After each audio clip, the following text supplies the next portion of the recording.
আসসালামু আলাইকুম দর্শক। এবার পাগল হয়ে ইরানের সঙ্গে যোগাযোগের চেষ্টা করছে যুক্তরাষ্ট্র, কিন্তু কেন দর্শক, হঠাৎ করে কেন এত পাগল হলো ডোনাল্ড ট্রাম্প? দর্শক, ইরানের পারমাণবিক স্থাপনায় যুক্তরাষ্ট্রের বিমান হামলার পরপরই দেশটির সঙ্গে পুনরায় কূটনীতিক সম্পর্ক স্থাপন ও আলোচনার পরিবেশ তৈরিতে প্রকাশ্য এবং গোপন দুই মাধ্যমেই বার্তা পাঠাচ্ছে ওয়াশিংটন। এমন তথ্য দিয়েছেন মার্কিন প্রতিরক্ষা মন্ত্রী পিট হেগসেথ।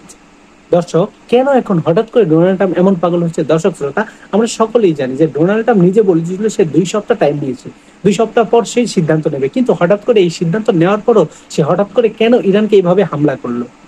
এবার তাহলে কি তার উপর উপর মহল থেকে কোনো চাপ আসছে, যে কারণে সে সরাসরি এখন ইরানের সঙ্গে আবার যোগাযোগের চেষ্টা করছে?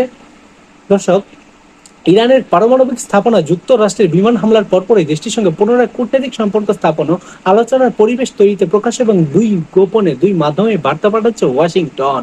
রোববার 21 জুন পেন্টাগনে আয়োজিত এক সংবাদ সম্মেলনে হেগসেথ বলেন, আমি শুধু এতটুকু নিশ্চিত করতে পারি, প্রকাশ্য এবং ব্যক্তিগত উভয় মাধ্যমেই একাধিক চ্যানেলের মাধ্যমে ইরানকে বার্তা পাঠানো হচ্ছে, যাতে তারা আলোচনার টেবিলে আসার সর্বোচ্চ সুযোগটুকু পায়।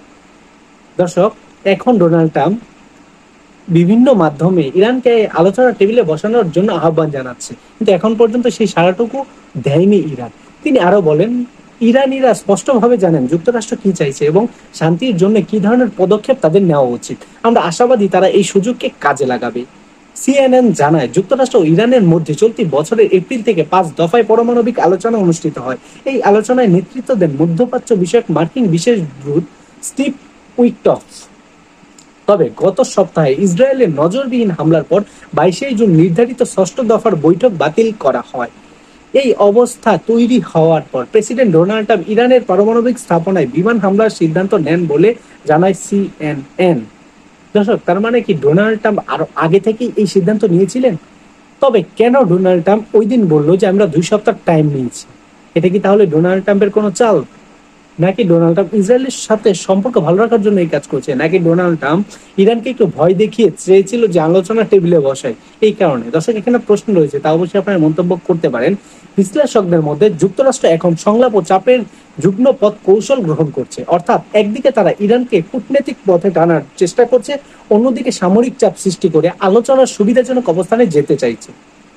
ইরানের পক্ষ থেকে এখনো প্রকাশ্যে মার্কিন আহ্বানে সরাসরি সাড়া মেলেনি, তবে দেশটির ঘনিষ্ঠ রাজনৈতিক সূত্র ইঙ্গিত দিয়েছে যে শর্তহীন আলোচনা নয়, বরং আস্থার পরিবেশ তৈরি এখনো মুখ্য।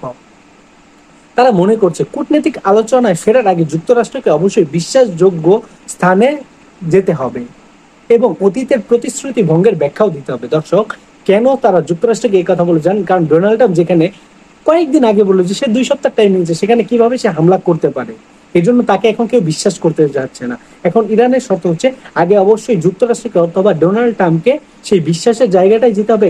কেন সে তার দেওয়া প্রতিশ্রুতি ভেঙেছে সেটার ব্যাখ্যা দিলে তারা আলোচনার টেবিলে বসতে পারে। দর্শক, এই ছিল সর্বশেষ আপডেট। এইটা নিয়ে আপনাদের কি মতামত অবশ্যই কমেন্ট বক্সে জানিয়ে যাবেন।